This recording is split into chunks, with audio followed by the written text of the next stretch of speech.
Apa yang saya sampaikan di tahun yang lalu, sebelum Covid ini datang, saya sempat ngaji lagi di daerah Pekanbaru. Sekarang terjadi. Apa yang saya sampaikan sekarang, insya Allah tahun ini 1440 Hijri akan terjadi, Pak. Maaf ya Pak ya, Ibu agak terpaksa saya menyampaikan tidak akan lebih baik, Pak. Bu, Ibu, tidak akan lebih baik 1442 Hijriah ini akan kita hadapi.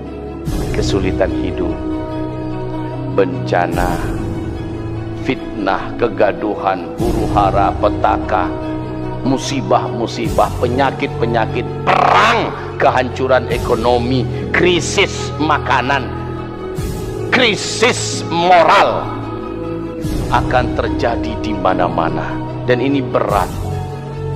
Lihat saja, lihat saja.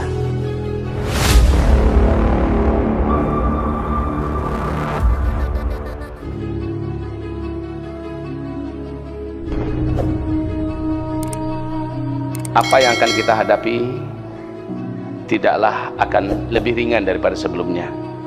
Bapak Ibu mungkin berharap tahun baru Hijriah ini akan lebih enak.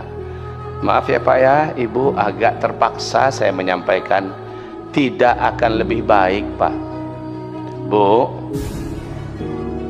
Ibu, tidak akan lebih baik 1442 Hijriah ini akan kita hadapi.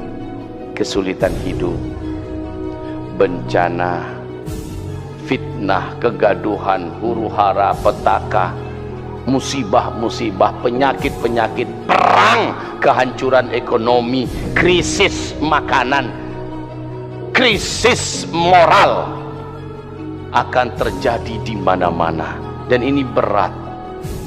Lihat saja, lihat saja. Apa yang saya sampaikan di tahun yang lalu, sebelum Covid ini datang, saya sempat ngaji lagi di daerah Pekanbaru. Sekarang terjadi.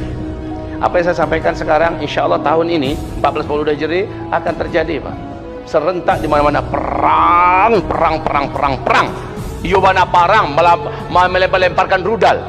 Memang tembak-tembakan, pakai komputer, pakai teknologi canggih. Banyak negara dan kota-kota yang akan hancur. Di samping dengan bencana-bencana alam, serentak terjadi krisis, kelaparan ekonomi, hancur dan sebagainya, dan ini berdampak berat kepada kita. Wallahi, sungguh demi Allah, yang paling berat menjalani ujian inilah orang-orang yang tinggal di kota-kota. Saya sebenarnya tidak mau menyampaikan ini. Saya menyampaikan agar kita siap-siap.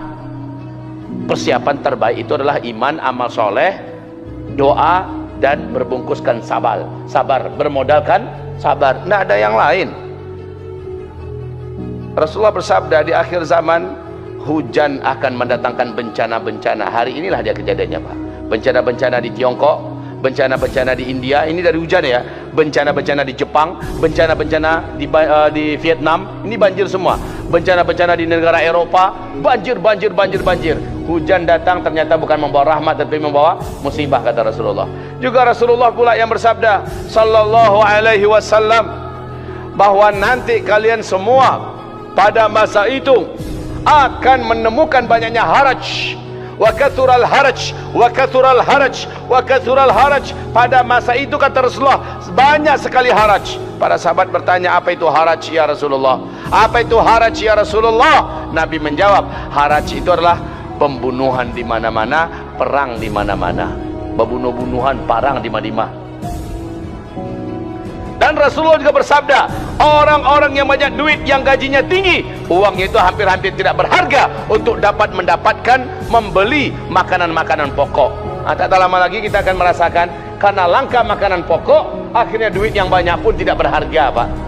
Karena harga makanan pokok akan mahal, sulit didapat, duit yang banyak akan dicampakkan orang. Bagi orang lebih penting dia makanan daripada duit. Dan Nabi bersabda sallallahu alaihi wasallam, pada masa itu emas akan sangat mahal harganya. Sekarang bagaimana harga emas? Sekarang bagaimana harga emas? Sepanjang sejarah umur bumi ini ada, kali ini harga emas ada pada puncaknya. 2 tahun yang lalu, mana ketua PAS? Ini beliau, pemuda akhir zaman untuk Pekanbaru dan Riau, yang sudah membuat cabang di mana-mana. Dulu dengarkan ceramah saya, beliau dari awal menyimak ini. Wahai Bapak Ibu, saya mengatakan sejak 2018 saya sampaikan, Bu, kalau ada uang, Pak, kalau ada uang jangan ditabung, baiknya segera belikan emas dari sekarang. Itu sampaian saya, Pak.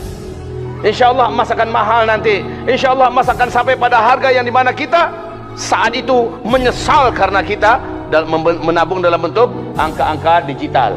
Ini menyesal kita, Pak. Beli emas, kan saya katakan. Bu, ada uang sedikit, belilah emas 1 kilo, 2 kilo, simpan. Itu 2018 saya sampaikan. Kalau terlalu berat, nggak apa-apa. Bu, ada duit sedikit, Pak, ada tabungan, ambil, emaskan, walaupun hanya 1 gram, 2 gram. Kalau 1 kilo, 2 kilo keberatan, udah nggak apa-apa, 1 gram, 2 gram. Ada uang lebih-lebih sedikit, belikan 1 gram, 2 gram. Berbentuk emas batangan, silakan.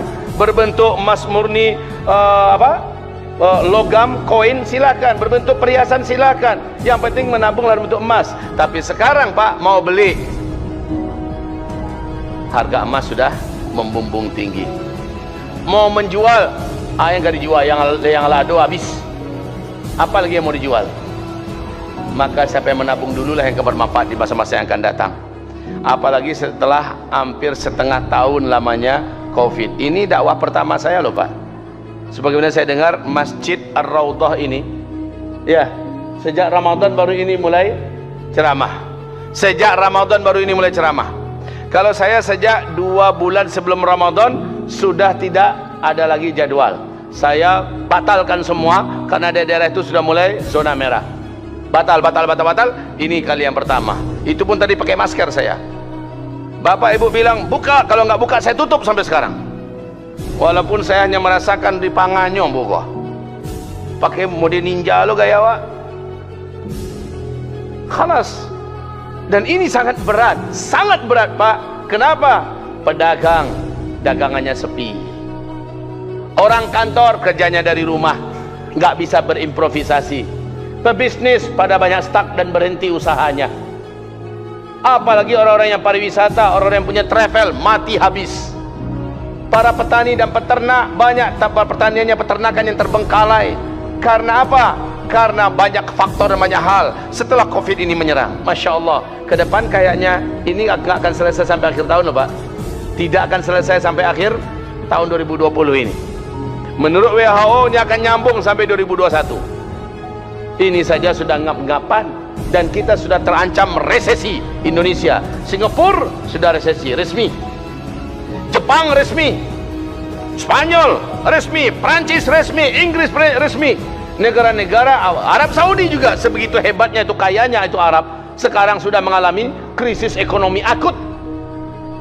Indonesia kalau tidak menggeliat dari sekarang, kalau masih seperti ini kondisinya, maka Indonesia pasti resesi. Kalau sudah demikian, maka tamatlah kita. Tapi kita punya Allah yang mengatakan tamatlah kita itu cukuplah orang-orang kafir saja yang tidak punya Allah, yang nggak ngerti bagaimana Allah. Orang-orang komunis saja yang mengatakan tamatlah kita. Kalau kita tidak, masih ada Allah kok. Karena keyakinan kita, dan ini yang mau saya sampaikan malam ini, keyakinan kita, Allah subhanahu wa ta'ala telah menjaga hidupnya Nabi Yunus di dalam perut ikan. Nabi Yunus dalam perut ikan ada dapat oksigen tidak, Pak? Saya bertanya, tolong dijawab, Ibu. Nabi Yunus dalam perut ikan ada dapat oksigen tidak? Jawabannya benar.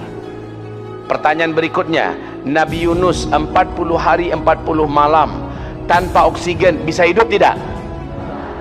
Sejarah telah menceritakan, Al-Quran mengibadikan kisah itu. Ketiga, pertanyaan ketiga, selama di dalam perut ikan Nabi Yunus ada makanan tidak? Kalau makanan nggak ada, minimal minuman. Ada air minum nggak di dalam perut ikan itu? Pertanyaan yang keempat, hidup nggak Nabi Yunus tanpa makan, tanpa minum selama 40 hari 40 malam? Hidup. Tercatat dalam sejarah, dibuktikan dan Al-Quran menceritakannya. Kemudian pertanyaan saya yang kelima, selama di dalam perut ikan itu, apakah ada cahaya yang bisa dilihat oleh Nabi Yunus kemana-mana? Tidak ada. Lalu apakah aktivitas Yunus dalam berzikir, beribadah kepada Allah terhenti dalam masa kegelapan tanpa ada makanan, tanpa ada udara itu? Tidak. Aha, ini dia kuncinya. Maka wahai Bapak Ibu, Nabi Yunus dalam perut ikan di kedalaman laut yang sangat dalam, di kerendahan yang paling rendah, tanpa udara, tanpa makan, tanpa minum, tanpa cahaya, hidup. Dan siapa yang beri Nabi Yunus hidup? Lihat itu, ini pelajaran bagi kita. Sekeras apapun juga bencana ke depan yang akan kita hadapi, sehingga kita sulit mencari makan, sehingga kita tidak bisa keluar kemana-mana seperti Nabi Yunus, tidak bisa keluar dari perut ikan selama 40 hari 40 malam. Ternyata Nabi Yunus diizinkan Allah tetap bertahan hidup. Andalan Nabi Yunus apa ketika itu? Jawab apa? Andalan Nabi Yunus, laula an kana minal musabbihin. Kalaulah bukan Nabi Yunus itu termasuk orang yang sebelumnya beriman dan beramal soleh, banyak berzikir, lalabitha fi batnihi ila yaumi yub'atsun. Pasti Yunus akan tinggal dalam perut ikan itu sampai hari kiamat. Jadi ternyata yang menolong Nabi Yunus dalam perut ikan, iman sebelumnya, amal soleh sebelumnya, dan rajinnya dia berzikir ketika masih hidup di dunia. Ketika dalam perut ikan, di situ dia melanjutkan zikir spesial, dan zikir ini wajib Bapak Ibu rutinkan di masa-masa pahit ke depan, di masa-masa berat ke depan. Berzikirlah dengan zikirnya Nabi Yunus ini.